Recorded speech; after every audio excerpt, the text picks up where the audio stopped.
নমস্কার, আমি সুজয় চৌধুরী। আপনাদের প্রিয় স্বাস্থ্য সমৃদ্ধি চ্যানেলে আজ আমি যে বিষয়টি নিয়ে আলোচনা করব আপনাদের সঙ্গে, আমার মনে হয় এটা প্রত্যেকের একবার পুরো বিষয়টা বুঝে নেওয়ার দরকার আছে। আমরা সবসময় একটা প্রশ্ন করি যে সুস্থ থাকার জন্য নতুন করে কিছু করার দরকার নেই, যেমন চলছি তেমন চললেই হবে, যেমন খাচ্ছি তেমনি খেলেই হবে, ডাক্তার তো আছে। কিন্তু আপনি সত্যিকারে বলুন তো, আজকের সমাজ ব্যবস্থায় সত্যি কি চিকিৎসা করে রোগ মুক্তি হচ্ছে না রোগের বৃদ্ধি হচ্ছে, কোনটা? আচ্ছা, এর কারণটা কি? প্রথমেই বলে নিই, আমি কিন্তু কোনো প্যাথির বিরুদ্ধে কথা বলছি না, আমি কোনো প্যাথিকে ছোট করতে চাইছি না, আমি শুধু আমার নিজের ব্যক্তিগত অভিজ্ঞতার কথা আপনাদের সঙ্গে শেয়ার করব। চিকিৎসার জায়গায় আজকের যুগে চিকিৎসার দরকার আছে, কিন্তু বিশেষত আধুনিক যে চিকিৎসা, সেই চিকিৎসা ঠিক কখন দরকার এটাই আমরা ভুলতে বসেছি। চিকিৎসা ট্রমা কেয়ারে, অ্যাক্সিডেন্টে, ভাইরাল বা ব্যাকটেরিয়াল মারাত্মক ইনফেকশনে, এই ধরনের সমস্যা হলে অবশ্যই ইমার্জেন্সি ম্যানেজমেন্ট, আধুনিক চিকিৎসার বিকল্প নেই। কিন্তু এই মানব শরীরকে সুস্থ রাখার দায়িত্ব কি কোনো প্যাথি নিতে পেরেছে না পারবে? সুস্থ রাখার দায়িত্ব কার? আমার। আচ্ছা, আমার শরীরে কোনো একটা লক্ষণ দেখা দিল, ব্যথা, যন্ত্রণা, অর্গান ডিস্টার্ব, হরমোনাল ইমব্যালেন্স, রক্তচাপের ভারসাম্যের অভাব, সুগার লেভেলের ভারসাম্যের অভাব। আচ্ছা, এগুলো কি কোনো রোগ? না, এগুলো কোনো রোগ নয়। কথাটা শুনতে অবাক লাগলেও আমি দায়িত্ব নিয়ে বলছি, এটা কোনো রোগ নয়, এটা আমাদের শরীরের সিগন্যাল মাত্র। আমরা কোথায় ভুলটা করছি?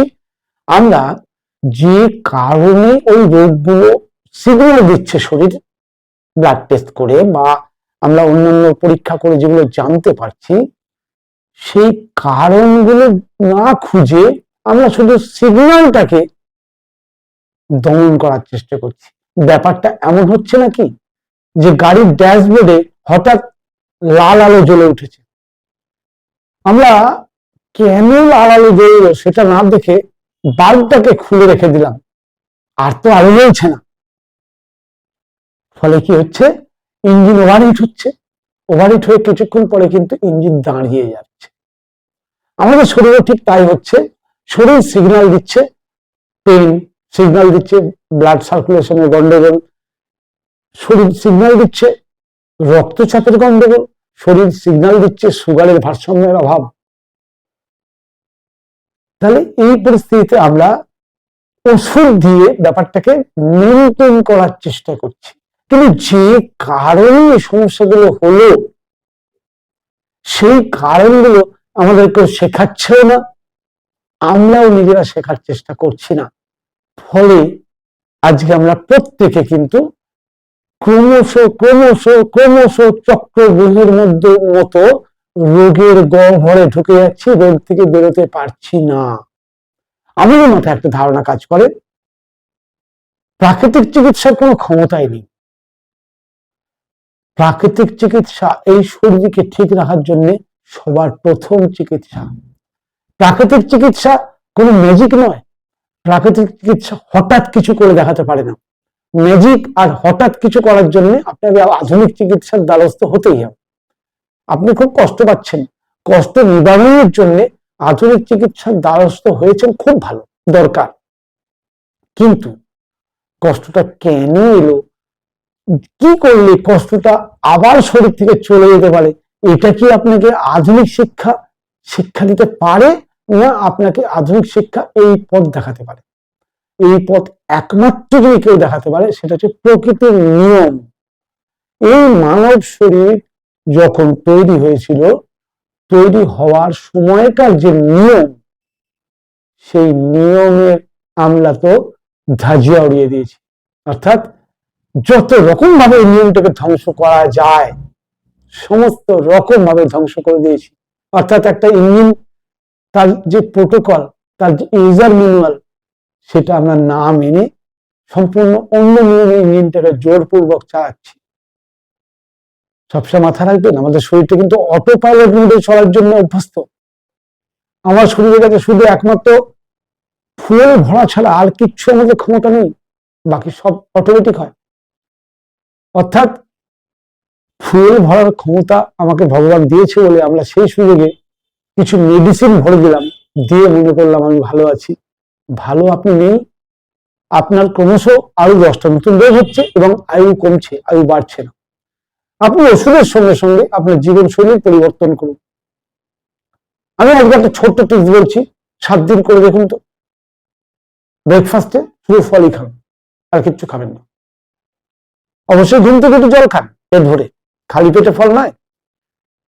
ঘুম থেকে একটু পেট ভরে জল, সকাল 8টার পরে যতটা পারেন খিদে অনুযায়ী ফল, সিজনাল। দুপুর 12টা পর্যন্ত ফলই খান। 12টার পরে 1:30টার মধ্যে লাঞ্চ সারুন।